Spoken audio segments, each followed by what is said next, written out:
Hello dear students, welcome in chemistry class. तो आज की क्लास में हम बात करने वाले हैं differences between true solution, suspension and colloidal solution की।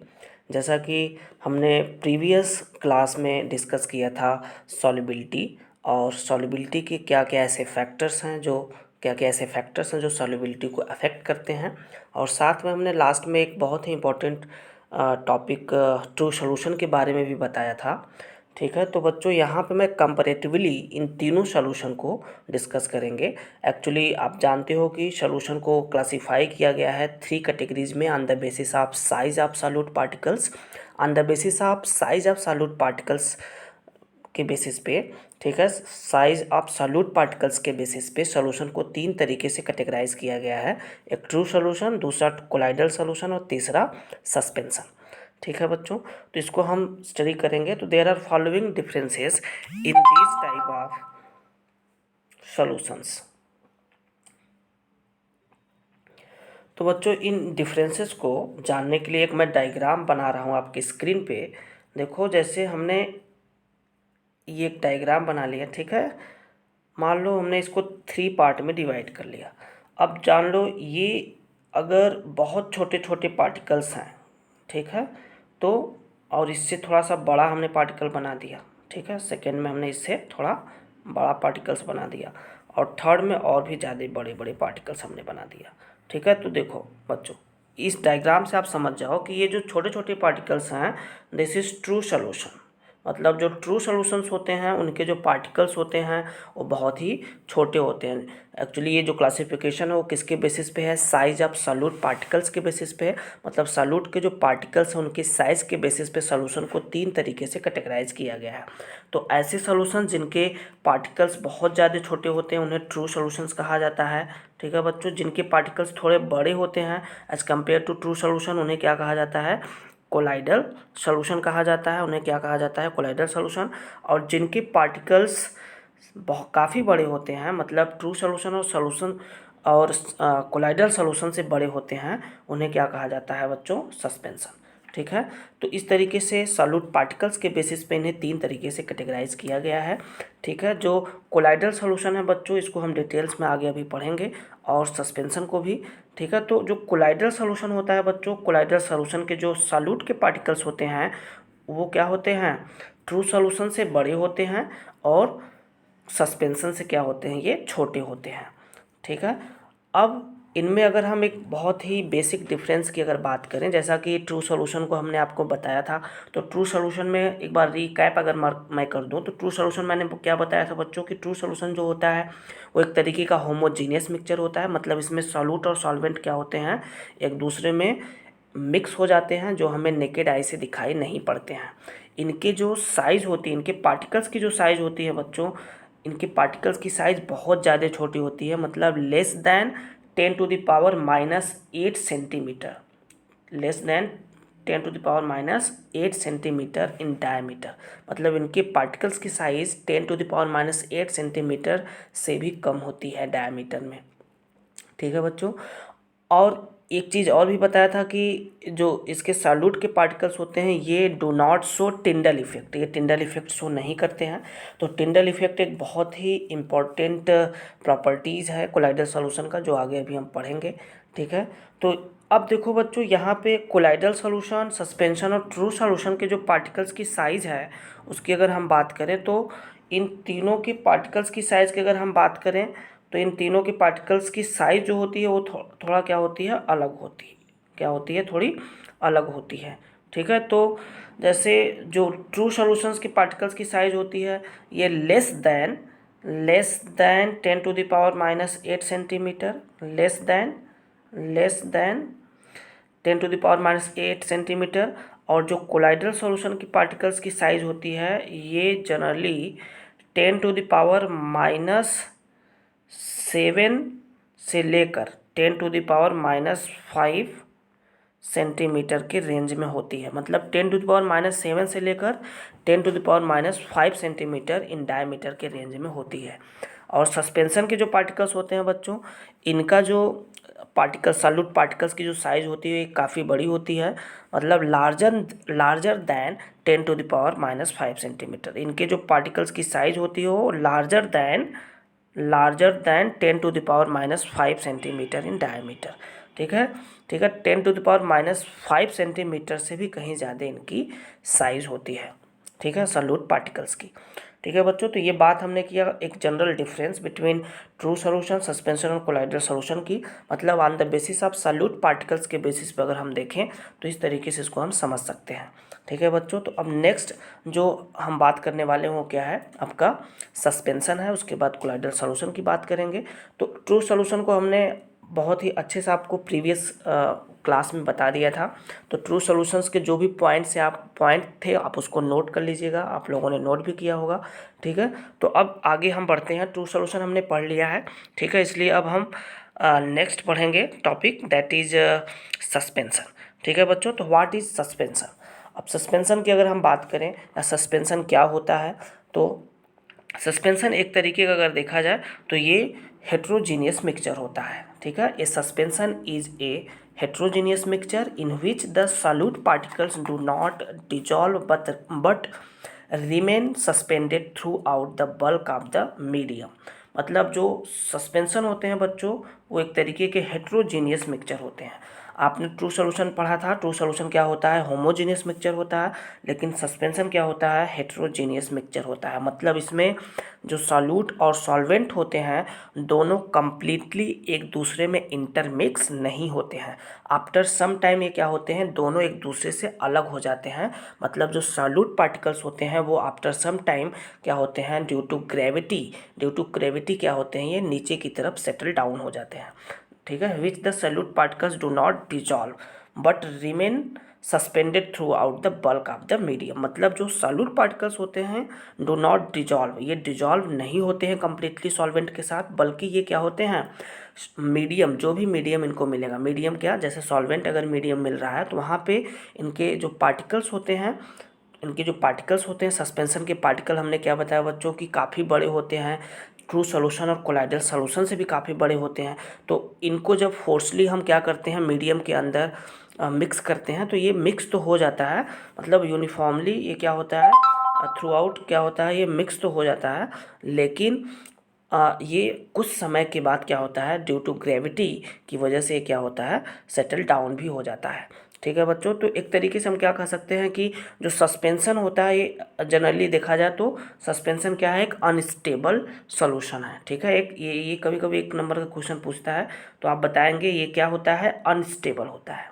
क्या होता है, अनस्टेबल होता है। जबकि अगर ट्रू सॉल्यूशन पूछेगा बच्चों तो ट्रू सॉल्यूशन क्या होता है, स्टेबल होता है। ट्रू सॉल्यूशन क्या होता है, स्टेबल होता है। इसको नोट कर लेना, ट्रू सॉल्यूशन क्या होते हैं, जनरली स्टेबल होते हैं। ठीक है, और सस्पेंशन क्या होते हैं, अनस्टेबल होते हैं। ठीक है बच्चों, नेक्स्ट पॉइंट है the solute particles are quite large that is larger than colloidal particles. जैसा कि हमने बताया कि जो सॉल्यूट पार्टिकल्स होते हैं इनके सस्पेंशन के ये काफ़ी ज़्यादा बड़े होते हैं। इनकी जो साइज़ होती है, हमने क्या बताया आपको कि जो सस्पेंशन के पार्टिकल सॉल्यूट पार्टिकल्स की साइज़ होती है वो काफ़ी बड़ी होती है, larger than 10⁻⁻5 centimetre in diameter में इनकी जो पार्टिकल्स की साइज़ होती है वो 10⁻⁻5 सेंटीमीटर से ज़्यादा होती है। ठीक है, तो एक चीज़ और, जैसा कि हमने बताया कि जो इनकी पार्टिकल्स की साइज़ होती है या जो सॉल्यूट के पार्टिकल्स होते हैं वो विजिबल होते हैं विथ नेकेड आई। मतलब सस्पेंशन में जो सॉल्यूट पार्टिकल्स होते हैं उनको हम नेकेड आई से देख सकते हैं।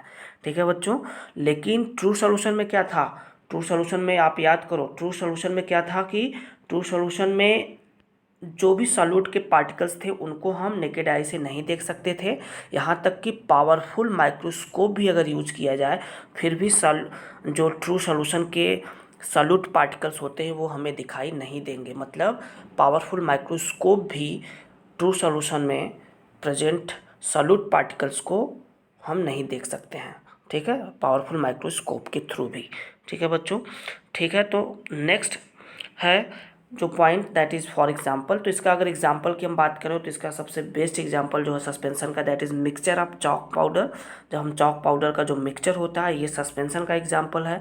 सैंड इन वाटर, जब आप वाटर में सैंड को मिला दोगे तो फिर या तो फिर वाटर में अगर आप क्ले मिला देते हो, फिर भी वहाँ पे आप देखोगे तो ये सस्पेंसन बन जाता है। ठीक है, तो इस तरीके से सैंड इन वाटर, वाटर में अगर सैंड मिला दोगे तो वो एक तरीके का कौन सा सोल्यूशन बनेगा, सस्पेंसन बन जाएगा। ठीक है, सस्पेंसन बनेगा, क्योंकि सैंड हमें क्या करेगा, सैंड जो होगा वो हमारी नेकेड आई से हमें दिखाई देगी।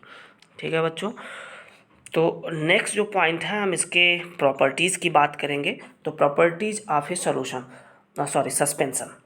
तो प्रॉपर्टीज ऑफ ए सस्पेंसन क्या होता है, मतलब सस्पेंसन के ऐसे क्या क्या प्रॉपर्टीज़ हैं उसको हम डिस्कस करेंगे। तो सबसे पहला जो पॉइंट है वो क्या है कि it is a heterogeneous mixture. हमने जबकि बताया आपको कि सस्पेंसन क्या होता है, एक तरीके का हेट्रोजीनियस मिक्सचर होता है। हेट्रोजीनियस क्यों होता है, क्योंकि सस्पेंसन में जो सॉल्यूट पार्टिकल्स होते हैं और सॉल्वेंट, सॉल्यूट और सॉल्वेंट दोनों एक दूसरे में कंप्लीटली इंटरमिक्स नहीं होते हैं। सॉल्यूट और सॉल्वेंट जो होते हैं दोनों एक दूसरे में कम्प्लीटली इंटरमिक्स नहीं होते हैं। इनकी जो इंटरमिक्सिंग होती है वो कम्प्लीटली नहीं होती है, इसलिए क्या होता है, हेट्रोजीनियस मिक्सचर होता है। ठीक है बच्चों, नेक्स्ट पॉइंट है the particles of A suspension can be seen bye naked eye. तो आपको हमने बताया कि जो सस्पेंशन होते हैं उनके जो पार्टिकल्स होते हैं उनको हम नेकेड आई से देख सकते हैं। ठीक है, जैसा एक एग्जांपल हमने आपको बताया सैंड इन वाटर। ठीक है, तो सैंड को आप आसानी से देख सकते हो। दे मे और may not show Tyndall effect. अब यहाँ पे बड़ा इंपॉर्टेंट पॉइंट है, देखो जो बच्चों सस्पेंशन जो होता है ये टिंडल इफेक्ट शो नहीं करता है। मे और मे नॉट शो, कभी कभी करता है तो बहुत थोड़ा बहुत करता है, या तो नहीं करता है। ठीक है, टिंडल इफेक्ट शो नहीं करता है।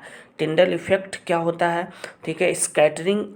जनरली टिंडल इफेक्ट हम क्या बोलते हैं कि जब भी किसी बीम ऑफ लाइट को जब हम पास करते हैं, ठीक है, कोलाइडल सॉल्यूशन से या सस्पेंशन से, तो आप देखोगे कोलाइडल सॉल्यूशन जो होता है वो ज़्यादातर टिंडल इफेक्ट शो करता है। उस कंडीशन में जो बीम ऑफ लाइट होती है वो स्कैटर हो जाती है। ठीक है, स्कैटरिंग होती है बीम ऑफ लाइट की, और इसी प्रोसेस को टिंडल इफेक्ट कहा जाता है। टिंडल एक साइंटिस्ट थे, उन्होंने इसको ऑब्जर्व किया था, इसी वजह से उनके नाम पर इस इफेक्ट का नाम पड़ गया टिंडल इफेक्ट। तो टिंडल इफेक्ट को हम डायग्रामेटिकली नेक्स्ट क्लास में डिटेल्स में स्टडी करेंगे। ठीक है बच्चों, तो नेक्स्ट जो पॉइंट है वो है the particles of A suspension scatter a beam of light passing through it and make it path visible. मतलब सस्पेंशन में क्या होता है बच्चों, देखो अगर बीम ऑफ लाइट पास किया जाता है तो जो पार्टिकल्स होते हैं सस्पेंशन के वो थोड़े से क्या होते हैं, उनके पाथ जो होते हैं वो विजिबल होते हैं, उनकी पाथ दिखाई देते हैं, या तो फिर नहीं भी दिखाई देते हैं। ठीक है, मतलब जो सस्पेंशन होते हैं it does not scatter light any more, मतलब बहुत ज़्यादा स्कैटरिंग नहीं होती है लाइट की, लाइट की बहुत ज़्यादा स्कैटरिंग नहीं होती है जब हम सस्पेंशन सोल्यूशन, मतलब सस्पेंशन का अगर सोल्यूशन और यहाँ से अगर हम लाइट पास कर रहे हैं, लाइट अगर हम पास कर रहे हैं तो ये लाइट जो है इस सोल्यूशन के थ्रू जब जाती है तो बहुत ज़्यादा डेविएट नहीं होती है, बहुत ज़्यादा स्कैटरिंग नहीं होती है लाइट की। ठीक है, बहुत ज़्यादा नहीं होती है, थोड़ा बहुत होता है। ठीक है, तो ये नेक्स्ट प्रॉपर्टी थी सस्पेंशन की बच्चों। नेक्स्ट है the solute particles settle down when a suspension is left undisturbed. ये भी हमने आपको बताया कि जनरली जो सॉल्यूट पार्टिकल्स होते हैं, ठीक है, जो सॉल्यूट पार्टिकल्स होते हैं सस्पेंशन के अंदर ये सेटल डाउन हो जाते हैं। ठीक है, हमने क्या बताया था कि सस्पेंशन के अंदर के जो सॉल्यूट पार्टिकल्स होते हैं वो जब उनको हम रख दें एक जगह बिना डिस्टर्ब किए अगर रख दिया जाए तो कुछ समय के बाद आफ्टर सम टाइम आप देखोगे जो सस्पेंशन के सॉल्यूट पार्टिकल्स होते हैं वो क्या हो जाते हैं, नीचे की तरफ सेटल डाउन हो जाते हैं, जो हमें नेकेड आई से दिखाई देते हैं। ठीक है बच्चों, नेक्स्ट जो पॉइंट है that is suspension is unstable. जो जैसा कि हमने आपको बताया कभी कभी एक नंबर का क्वेश्चन पूछता है, सस्पेंशन क्या होता है, एक तरीके का अनस्टेबल होता है, ये अनस्टेबल सॉल्यूशन है। ठीक है, जबकि ट्रू सॉल्यूशन क्या होता है, स्टेबल होता है। नेक्स्ट है they can be separated from the mixture by the process of filtration. ये बहुत इंपॉर्टेंट पॉइंट है बच्चों। देखो ट्रू सॉल्यूशन को और कोलाइडल सॉल्यूशन को हम फिल्ट्रेशन प्रोसेस के थ्रू क्या कर सकते हैं, इसको सेपरेट नहीं कर सकते, लेकिन जो सस्पेंशन होता है सस्पेंशन के पार्टिकल्स को, सॉल्यूट पार्टिकल्स को, ठीक है, इसके मिक्सचर्स को हम फिल्ट्रेशन प्रोसेस के थ्रू क्या कर सकते हैं, सेपरेट कर सकते हैं। मतलब मिक्सचर से हम बड़े आसानी से सॉल्यूट और सॉल्वेंट को क्या कर सकते हैं, अलग कर सकते हैं by the process of filtration. जैसा कि अगर वाटर में आप सैंड मिला रहे हो, सैंड अगर आप वाटर में मिला रहे हो तो आप इसको जब चाहोगे तो फिल्ट्रेशन, मतलब फिल्ट्रेशन प्रोसेस के थ्रू आप क्या कर सकते हो, सैंड को और वाटर को अलग अलग कर सकते हो, ठीक है, सेपरेट कर सकते हो। ये सस्पेंशन की लास्ट प्रॉपर्टीज़ थी, ठीक है बच्चों। तो नेक्स्ट जो पॉइंट है दैट इज़ कोलाइडल सॉल्यूशन। अब हम पढ़ेंगे कि कोलाइडल सॉल्यूशन क्या होता है, what is a colloidal solution. तो कोलाइडल सॉल्यूशन के बारे में जैसा कि हमने आपको बताया कि कोलाइडल सॉल्यूशन एक तरीके का अगर देखा जाए तो ट्रू सॉल्यूशन और सस्पेंशन के बीच का पार्ट है, ठीक है। मतलब हम क्या कह सकते हैं कि ये एक तरीके का ट्रू सॉल्यूशन और सस्पेंशन इन दोनों के बीच का पार्ट है। मतलब हम ये कह सकते हैं कि ट्रू सॉल्यूशन से ये इनके जो पार्टिकल्स की साइज़ होती है वो बड़ी होती है, लेकिन सस्पेंशन से क्या होती है, छोटी होती है। तो what is a colloidal solution. तो कोलाइडल सॉल्यूशन के जो पार्टिकल्स होते हैं, मतलब जो सॉल्यूट के पार्टिकल्स होते हैं वो क्या होते हैं, uniformly spread through out the solution. मतलब सॉल्यूशन के अंदर ये यूनिफॉर्मली स्प्रेड हो जाते हैं, ठीक है। मतलब कोलाइडल सॉल्यूशन जो होते हैं उनके जो पार्टिकल्स होते हैं, सॉल्यूट पार्टिकल्स जो होते हैं, ठीक है, वो क्या होते हैं, यूनिफॉर्मली स्प्रेड हो जाते हैं सॉल्यूशन के अंदर, ठीक है। तो ये एक्चुअली देखा जाए अगर तो कोलाइडल सॉल्यूशन अगर आप देखोगे नेकेड आई से, अगर आप देखोगे बच्चों, तो ऐसा लगेगा कि ये होमोजीनियस है, लेकिन एक्चुअली में होमोजीनियस होता नहीं है, ठीक है। ये एक्चुअली में क्या होता है, हेट्रोजीनियस मिक्सचर होता है, ठीक है, क्योंकि सॉल्यूट और सॉल्वेंट इन दोनों के पार्टिकल्स की साइज़ अलग अलग होती है, ठीक है। क्या मैंने बताया, कोलाइडल सॉल्यूशन को अगर आप नेकेड आई से देखोगे तो आपको लगेगा कि होमोजीनियस मिक्सचर है, ठीक है, होमोजीनियस नेचर का है, लेकिन एक्चुअली में ये होमोजीनियस नहीं है, क्या है, हेट्रोजीनियस। ऐसा क्यों, क्योंकि कोलाइडल सॉल्यूशन में जो सॉल्यूट के पार्टिकल्स की साइज़ और सॉल्वेंट के पार्टिकल्स की साइज़, ये दोनों क्या होते हैं, डिफरेंट होते हैं। सॉल्यूट और सॉल्वेंट इन दोनों के पार्टिकल्स की साइज़ डिफरेंट होती है, इसी वजह से ये दोनों एक दूसरे में इंटरमिक्स नहीं हो पाते कम्प्लीटली, इसी वजह से ये एक्चुअल में हेट्रोजीनियस होते हैं। ये एक्चुअल में क्या होते हैं बच्चों, हेट्रोजीनियस होते हैं, ठीक है। जैसा कि आपको हमने बताया कि colloidal solution appears to be homogeneous but actually it is a heterogeneous mixture of solute and solvent, ठीक है बच्चों। नेक्स्ट अगर इसके एग्जांपल की हम बात करें तो कोलाइडल सॉल्यूशन का सबसे बेस्ट एग्जांपल अगर देखा जाए, कभी कभी एग्जांपल अगर पूछता है तो आप एग्जांपल लिखेंगे मिल्क, ठीक है। मिल्क इसका बहुत ही बेस्ट एग्जांपल है बच्चों। कभी कभी जब हम किसी कंटेनर में मिल्क को रखते हैं और मिल्क के बाद जब यहाँ से हम स्कैटर करते हैं बीम ऑफ लाइट, तो आप देखोगे सॉल्यूशन से पास होता हुआ नज़र आएगा। मतलब इस मिल्क से आप देखोगे जो मिल्क और वाटर, मान लो इसमें कंटेनर है, इसमें थोड़ा सा वाटर ले लिया गया और इसमें मिल्क मिला लिया गया, ठीक है। तो इसमें अब बीम ऑफ लाइट अगर आप पास करोगे तो आप देखोगे लाइट काफ़ी ज़्यादा स्कैटर करेगी, डेविएट होगी, ठीक है, क्या होगी, डेविएट होगी, और ये टिंडल इफेक्ट शो करेगा। मतलब scattering of beam of light जो होगी, यहाँ पे जब बीम ऑफ लाइट पास किया जाएगा तो बीम ऑफ लाइट जो होगी वो ज़्यादा से ज़्यादा स्कैटर होगी, ठीक है, in the mixture of water and milk, ठीक है। तो इसका मतलब कि ये बहुत ही अच्छा टिंडल इफेक्ट शो करता है, ठीक है बच्चों।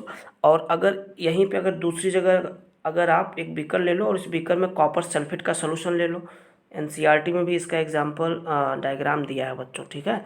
कॉपर सल्फेट का सोल्यूशन अगर आप इसमें लिए हो और कॉपर सल्फेट के सोल्यूशन को से अगर हम, ये बीकर है, बीकर में कॉपर सल्फेट का सोल्यूशन है, यहाँ पे अगर बीम ऑफ लाइट पास करते हो तो बीम ऑफ लाइट अगर आप पास करोगे तो यहाँ पे इस सोल्यूशन में, कॉपर सल्फेट के सोल्यूशन में does not show Tyndall effect, मतलब किसी भी तरीके का स्कैटरिंग आपको दिखाई नहीं देगा इस सोल्यूशन के अंदर, मतलब वहाँ पे टिंडल इफेक्ट शो नहीं होगा in the solution of copper sulphate, ठीक है। कॉपर सल्फेट के सोल्यूशन में टिंडल इफेक्ट शो नहीं होगा, ठीक है बच्चों।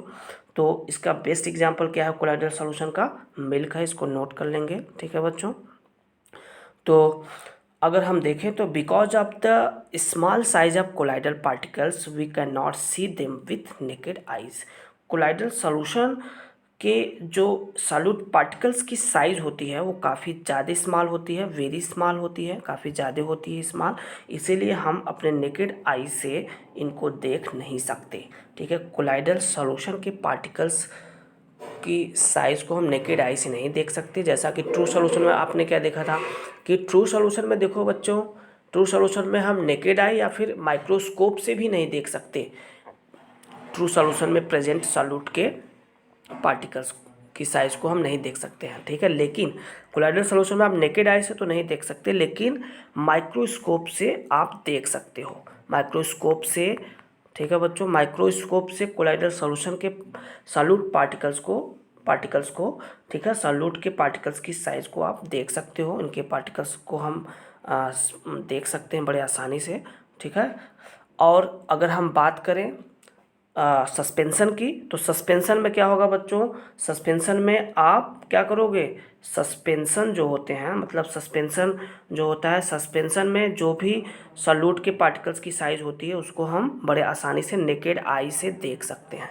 मतलब इन तीनों में अगर देखा जाए बच्चों तो केवल हम सस्पेंशन में प्रेजेंट सॉल्यूट पार्टिकल्स को नेकेड आई से देख सकते हैं।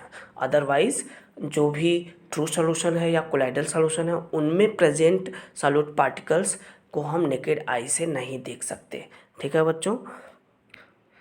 तो नेक्स्ट है कोलाइडल सॉल्यूशन को जनरली इसके दो कंपोनेंट होते हैं जो हम बात करेंगे, ठीक है। तो कोलाइडल सॉल्यूशन के जनरली दो कंपोनेंट हैं बच्चों।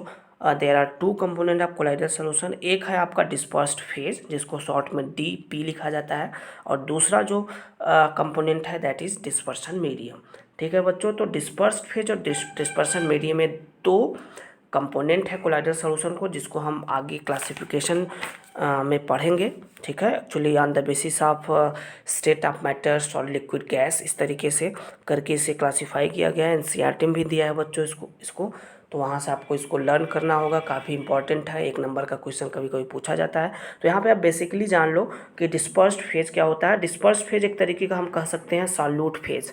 मतलब सॉल्यूट फेज का मतलब किसी भी सॉल्यूशन में आप क्या करते हो, सॉल्यूशन के दो कंपोनेंट्स होते हैं, जैसे तो सॉल्यूट और दूसरा क्या होता है, सॉल्वेंट, यही दो कंपोनेंट होते हैं। तो सॉल्यूट मतलब डिस्पर्स्ड फेज क्या है, एज लाइक सॉल्यूट, और डिस्पर्सन मीडियम क्या है, एज लाइक सॉल्वेंट। मतलब अगर जिसका अमाउंट कम है, अमाउंट जिसका कम है उसे हम डिस्पर्स्ड फेज बोलेंगे, और जिसका अमाउंट ज़्यादा है उसे क्या बोलेंगे, डिस्पर्सन मीडियम बोलेंगे, ठीक है। मतलब जिसमें हम मिक्स करते हैं, जिस चीज़ को हम मिक्स करते हैं वो होता है डिस्पर्स्ड फेज, और जिस मीडियम में हम किसी भी सब्सटेंस को मिक्स कर रहे हैं उस मीडियम को क्या कहा जाता है, डिस्पर्सन मीडियम, ठीक है। मतलब डिस्पर्सन मीडियम लार्ज होता है, लार्ज क्वांटिटी में होता है, और डिस्पर्स फेज जो होता है बच्चों क्या होता है, स्मॉल क्वांटिटी में होता है, ठीक है बच्चों। तो डिस्पर्स्ड फेज और डिस्पर्सन मीडियम के बेसिस पे किस तरीके से कोलाइडल सॉल्यूशन को क्लासीफाई किया गया है on the basis of state of matter, solid, liquid, gases, ठीक है बच्चों। तो इसको हम नेक्स्ट क्लास में डिस्कस करेंगे, ठीक है। उसके बाद हम प्रॉपर्टीज ऑफ कोलाइडल सॉल्यूशन को भी नेक्स्ट क्लास में डिस्कस करेंगे, ठीक है बच्चों। तो अभी हमने कोलाइडल सॉल्यूशन क्या होता है ये पढ़ा और उसके कंपोनेंट पढ़ा। अब कंपोनेंट के बेसिस पे, ठीक है, क्या क्या कॉमन एग्जांपल्स हैं, उनके क्या क्लासिफिकेशन है, ठीक है, कैसे कैटेगराइज किया गया है on the basis of solid, liquid, gases, ठीक है। उसके बाद हम प्रॉपर्टीज ऑफ कोलाइडल सॉल्यूशन की बात करेंगे, जिसमें हम दो important properties of colloidal solution की बात करेंगे, टिंडल इफेक्ट और ब्राउनियन मूवमेंट, ठीक है बच्चों। ओके, तो बच्चों इस वीडियो को आप नहीं भूलेंगे, don't forget to like, subscribe and comment, ठीक है बच्चों। तो ये वीडियो में अगर किसी भी तरह की दिक्कत है या जैसा भी होगा आप कमेंट में लिख सकते हैं, अपने व्यूज़ दे सकते हैं, ठीक है, कमेंट बॉक्स में, ठीक है। तो लाइक या सब्सक्राइब करना नहीं भूलेंगे बच्चों, ठीक है। Okay students, have a good day. Okay, thank you.